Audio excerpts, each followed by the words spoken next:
the Columbia Network takes pleasure in bringing you Suspense.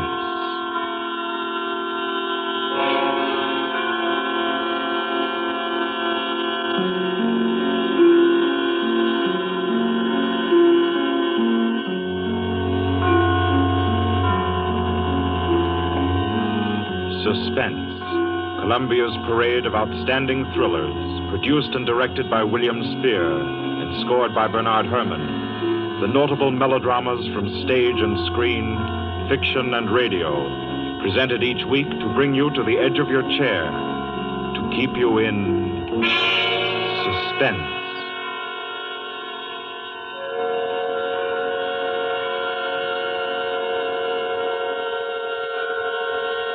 Good evening. This is Orson Welles. I'm very happy I am to be back in the United States and back on the Columbia Network, even for so short a visit as this one. Back with old friends like Johnny Dietz, who is tonight's director, and Bernard Herrmann. The Mercury Theater presented tonight's radio play for the first time last year. We came right out then and hailed it as a classic of the medium. Nobody argued the point. A lot of people asked us to do it again, so it's gratifying to get the chance now and to find a favorite of ours in this distinguished anthology of spook shows. Personally, I've never met anybody who didn't like a good ghost story, but I know a lot of people who think there are a lot of people who don't like a good ghost story. For the benefit of these, at least, I go on record at the outset of this evening's entertainment with the sober assurance that although blood may be curdled on this program, none will be spilt. There's no shooting, knifing, throttling, axing, or poisoning here. No clanking chains, no cobwebs, no bony and or hairy hands appearing from secret panels, or better yet, bedroom curtains. If it's any part of that dear old phosphorescent foolishness that people who don't like ghost stories don't like, then again, I promise you, we haven't got it. Not tonight. What we do have is a thriller. It's half as good as we think it is. You can call it a shocker. It's already been called a real Orson Welles story. Now, frankly, I don't know what this means. I've been on the air directing and acting in my own shows for quite a while now, and I don't suppose I've done more than half a dozen thrillers in all that time. Honestly, I don't think even that many, but it seems I do have a reputation for the uncanny. Quite possibly, a little escapade of mine involving a couple of planets, which shall be nameless, is responsible. Doesn't really matter. Don't think I disapprove of thrillers. I don't. A story doesn't have to appeal to the heart. It can also appeal to the spine. Sometimes you want your heart to be warmed, and sometimes you want your spine to tingle. The tingling, it's to be hoped, will be quite audible as you listen tonight to The Hitch-Hiker. That's the name of our story, The Hitch-Hiker.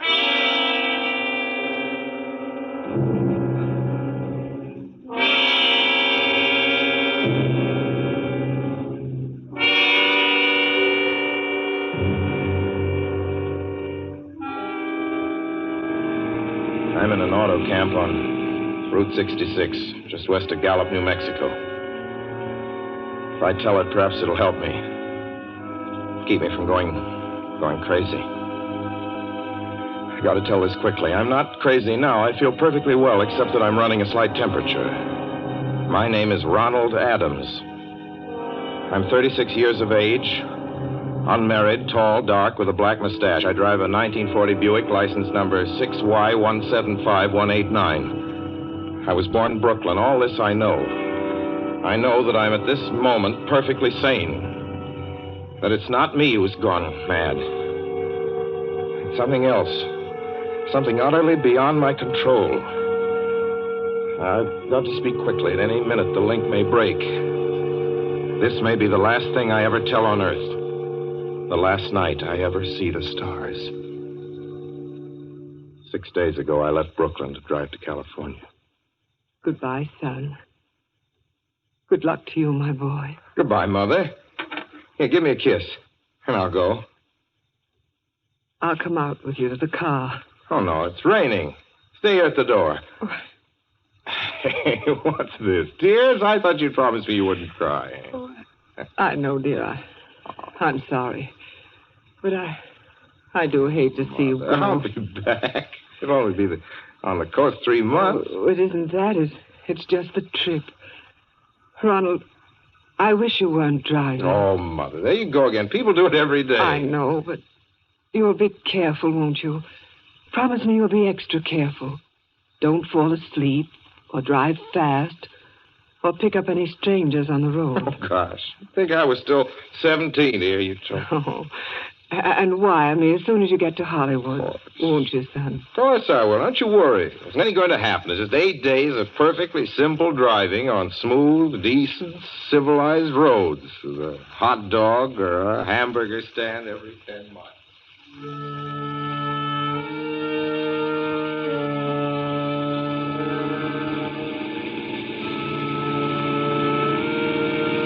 I was in fine spirits. The drive ahead of me, even the loneliness, seemed like a lark. I reckoned without him. Crossing Brooklyn Bridge that morning in the rain, I saw a man leaning against the cables. He seemed to be waiting for a lift. There were spots of fresh rain on his shoulders. He was carrying a cheap overnight bag in one hand. He was thin, nondescript, with a cap pulled down over his eyes. I would have forgotten him completely, except that just an hour later, while crossing the Pulaski Skyway over the Jersey Flats, I saw him again. At least, he looked like the same person. He was standing now with one thumb pointing west. I couldn't figure out how he got there, but I thought probably one of those fast trucks had picked him up, beaten me to the Skyway, and let him off. I didn't stop for him. Then late that night, I saw him again. It's on the new Pennsylvania Turnpike between Harrisburg and Pittsburgh. It's 265 miles long with a very high speed limit. I was just slowing down for one of the tunnels when I saw him, standing under an arc light by the side of the road. I'd seen quite distinctly the bag, the cap, even the spots of fresh rain spattered over his shoulders. He hallooed at me this time. Hello! Hello! I stepped on the gas like a shot. That's lonely country through the Alleghenies, and I had no intention of stopping. Besides, the coincidences, or whatever it was, gave me the willies. I stopped at the next gas station.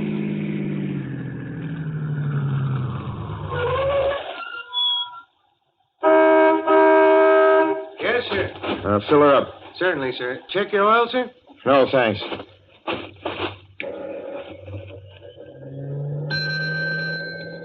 Nice night, isn't it? Yes. It hasn't been raining here recently, has it? Not a drop of rain all week. Oh? Oh, I suppose that doesn't done your business any harm. Oh, people drive through here all kinds of weather. Mostly business, you know. There aren't many pleasure cars out on the turnpike this season of the year. I suppose not. What about hitchhikers? Hitchhikers here? What's the matter? Don't you ever see any? Not much. If we did, it'd be a sight for sore eyes. Why? Oh, guy'd be a fool who started out to hitch rides on this road. Look at it. Then, you've never seen anybody? No. Maybe they get the lift before the turnpike starts. I mean, you know, just before the toll house. But then it'd be a mighty long ride. Most cars wouldn't want to pick up a guy for that long a ride.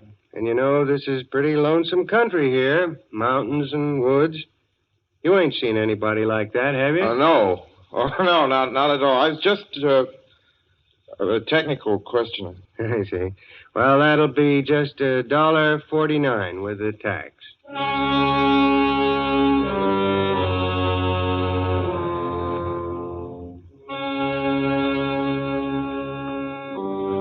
Thing gradually passed through my mind as sheer coincidence. I had a good night's sleep in Pittsburgh. I didn't think about the man all next day until just outside of Zanesville, Ohio, I saw him again. It was a bright, sunshiny afternoon. The peaceful Ohio fields, brown with the autumn stubble, lay dreaming in the golden light. I was driving slowly, drinking it in, when The road suddenly ended in a detour. In front of the barrier, he was standing. Now, let me explain about his appearance before I go on. I repeat, there was nothing sinister about him. He was as drab as a mud fence, nor was his attitude menacing. He merely stood there, waiting, almost drooping a little, the cheap overnight bag in his hand. He looked as though he'd been waiting there for hours. And he looked up. He hailed me. He started to walk forward. Hello? Hello? Hello? No, not just now. Sorry. Going to California? No, not today. The other way, going to New York. Sorry.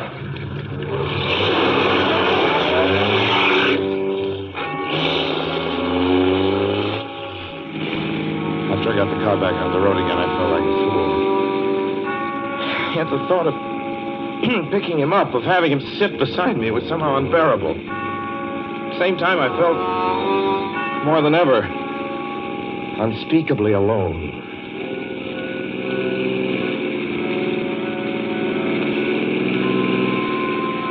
Hour after hour went by. Fields, the towns ticked off one by one. The light changed. I knew now that I was going to see him again.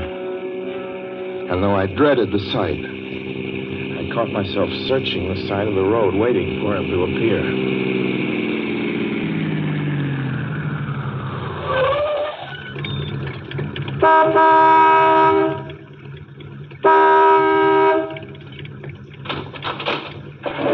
Yeah, what is it? What do you want? Sell sandwiches and pop here, don't you? Yeah, we do in the daytime. But we're closed up now for the I night. know, but I was wondering if you could possibly have a cup of coffee, black coffee. Just. No, not this time of night, mister.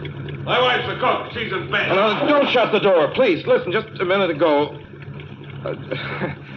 Just a minute ago, there was a man standing here right beside the stand, a suspicious-looking man. I don't mean to disturb it. You see, I was driving along when I just happened to look, and there he was. How's he doing? Well, nothing. You've been taking a nip. That's what you've been doing. Now, on your way before I call out Sheriff Oates.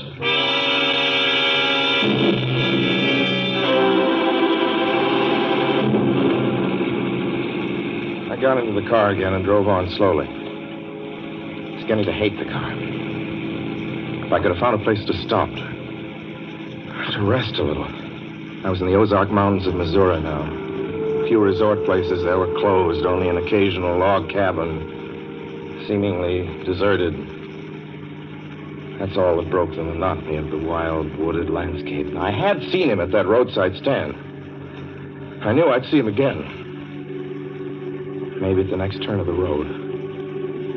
I knew that when I saw him next, I would run him down.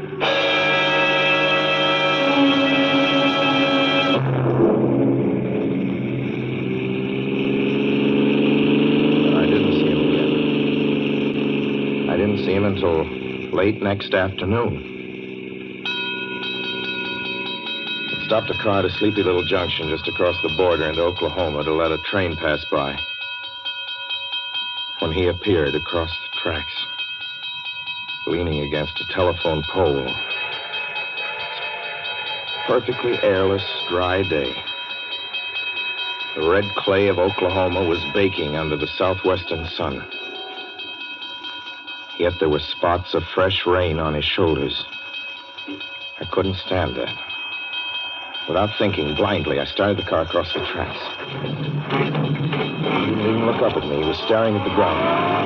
I stepped on the gas hard, veering the wheel sharply toward him. I could hear the train in the distance now, but I didn't care. And something went wrong with the car. The train was coming closer. I could hear its bell ringing and the cry of its whistle. Still, he stood there. And now I knew that he was beckoning me to my death.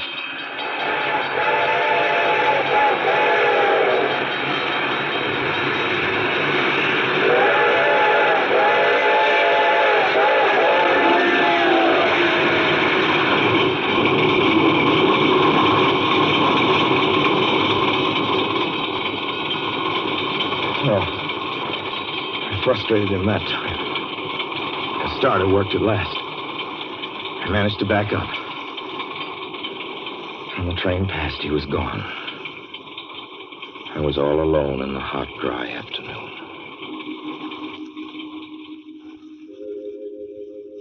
After that, I knew I had to do something. I didn't know who this man was or what he wanted of me. I only knew that from now on, I mustn't let myself alone on the road for 1 minute. Hello there. Like a ride? Well, what do you think? How far are you going? Where do you want to go? Amarillo, Texas. I'll drive you there. Gee.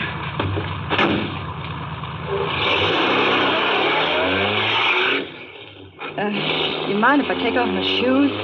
My dogs are killing me. Go right ahead. Oh, gee, what a break You this is. hitchhike much? Sure, only it's tough sometimes in these great open spaces to get the break.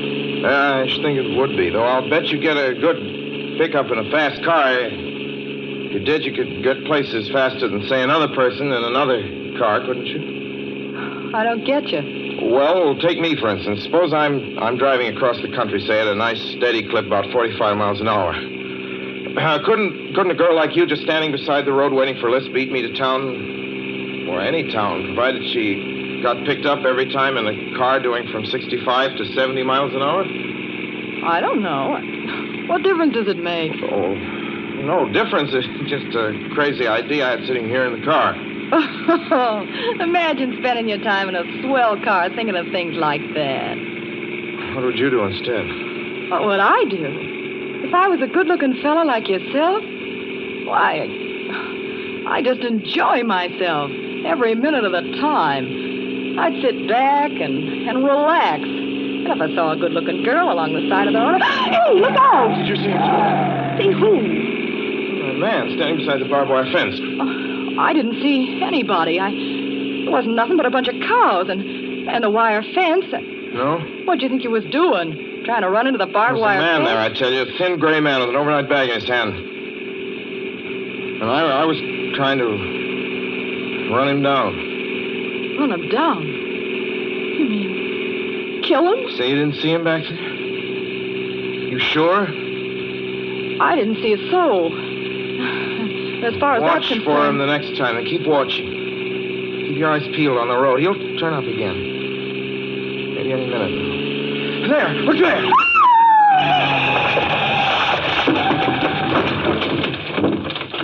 How does this door work? I'm getting out of See here. him that time? No, I didn't see him that time. And personally, mister, I don't expect never to see him. All I want to do is go on living. I don't see how I will very long, driving with you. Oh, I'm sorry. I don't know what came over me, but please don't go. So if you'll excuse me... You can't go. Listen, how would you like to go to California? I'll drive you to California. Seeing pink elephants all the way? No, thanks. Thanks just the same. Listen, please, just 1 minute, please. You know what I think you need, big boy? Not a girlfriend. Just a good dose of sweet... Please. There. I got it now. No, you can't go. Please, come Your back. hands off me. Do you hear? Leave your hands off...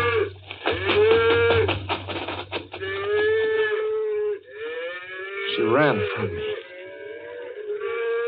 As though I were a monster. A few minutes later, I saw a passing truck pick her up. I knew then that I was utterly alone. It was in the heart of the great Texas prairies. There wasn't a car on the road after the truck went by. I tried to figure out what to do, how to get hold of myself. If I could find a place to rest, or even if I could sleep right here in the car for a few hours along the side of the road. I was getting my winter overcoat out of the back seat to use as a blanket when I saw him coming toward me, emerging from the herd of moving steer. Hello?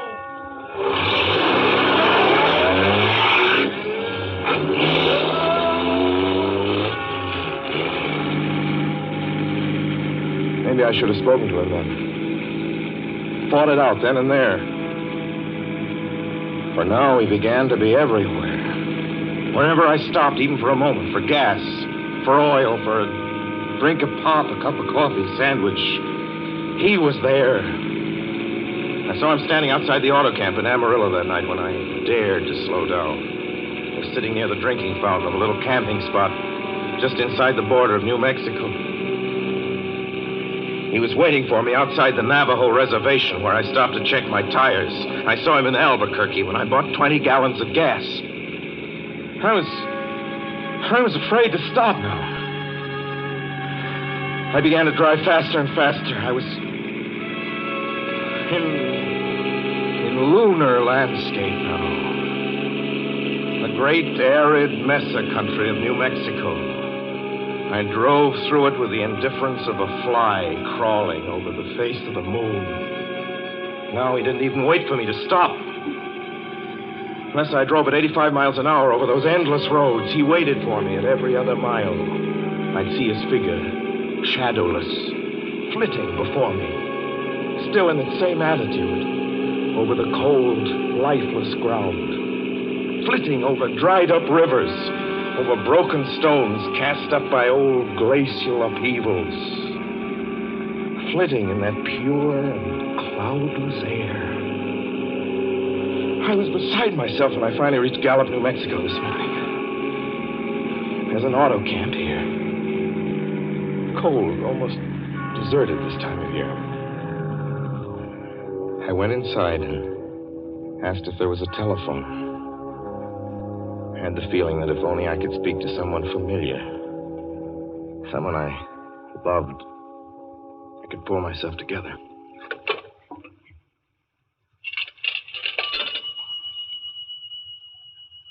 Your call, please. Long distance. Long distance, certainly. This is long distance. I'd like to put in a call to my home in Brooklyn, New York. I'm Ronald Adams. The number is Beechwood 200828. Certainly, I will try to get it for you. Albuquerque. New York for Gallup. New York. Gallup, New Mexico, calling Beechwood 20828. I'd read somewhere that love could banish demons. It's the middle of the morning. I knew Mother'd be home. I pictured her tall and white-haired in her crisp house dress, going about her tasks. Be enough, I thought, just to hear the even calmness of her voice. Will you please deposit $3.85 for the first 3 minutes? When you have deposited $1.50, will you wait until I have collected the money?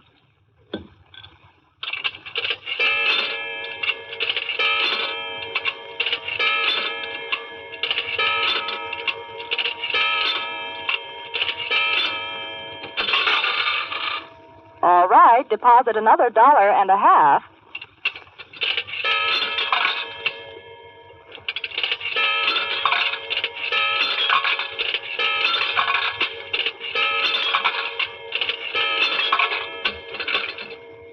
Will you please deposit the remaining 85 cents?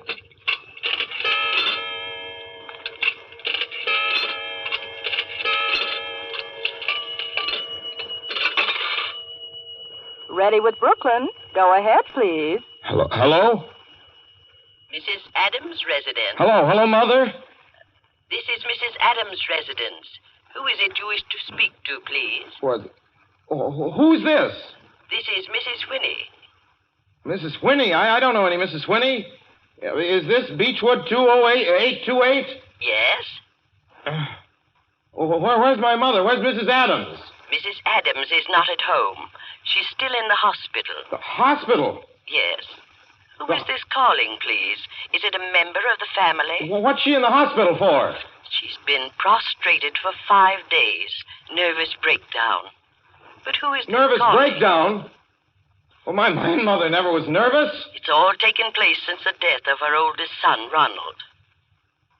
Death of her oldest son, Ronald? Hey, what's this? What number is this? This is Beechwood 20828. It's all been very sudden. He was killed just 6 days ago in an automobile accident on the Brooklyn Bridge. Your 3 minutes are up, sir. Your 3 minutes are up, sir. Your 3 minutes are up, sir. And so I'm sitting here in this deserted auto camp in Gallup, New Mexico. I'm trying to think. Trying to get hold of myself. Otherwise, I'm going to go crazy. Outside, it's night. The vast, soulless night of New Mexico.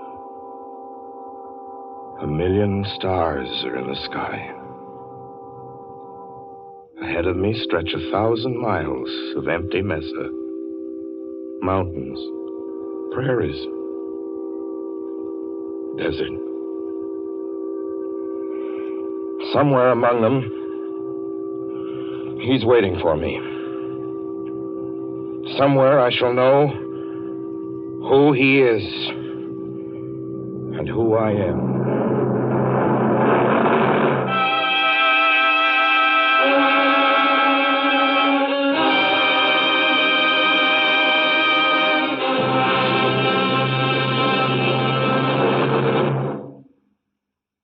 So ends The Hitch-Hiker, and to Orson Welles our considerable thanks for his playing of the title role. Mr. Welles? Help wanted. Men, women, and children. Nature of work, hard, monotonous, back-breaking labor. Hours, 75 a week minimum. Pay, few cents an hour. Added inducement, 2 meals a day, including several ounces of bad bread and a cup of thin soup. Don't delay. Apply at once.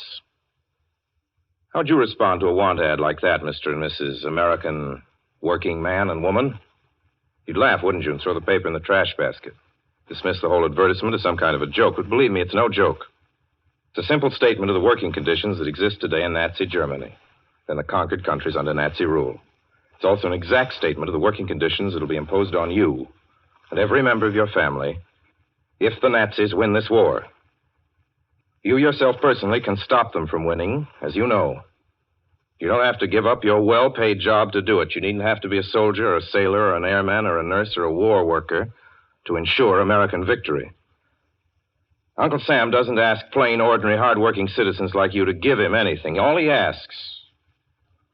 does ask very seriously and very urgently is that you loan him 10 cents out of every dollar you make. That's all there is to it. Lend Uncle Sam a dime to win this war, and he'll pay you back with interest when he's won it.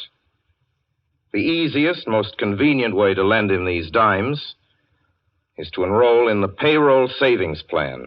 Just tell your boss to deduct 10 cents from every dollar he pays you and lend it to Uncle Sam in your name. Sign up for this simple savings plan today, and when victory comes, you'll have war bonds in your pockets instead of Axis bonds on your wrists. Suspense will be heard again 2 weeks from tonight. Next Wednesday night, September 9th, the Columbia Broadcasting System will present over many of these stations at 9:30 p.m. Eastern Wartime an address by W. Averill Harriman, the United States Lend-Lease Administrator in London.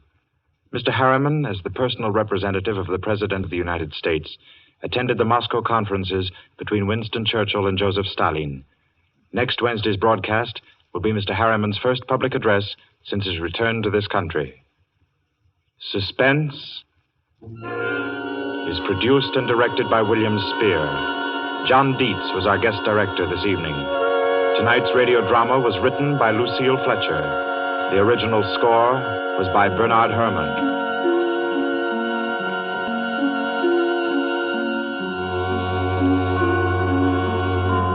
This is the Columbia Broadcasting System.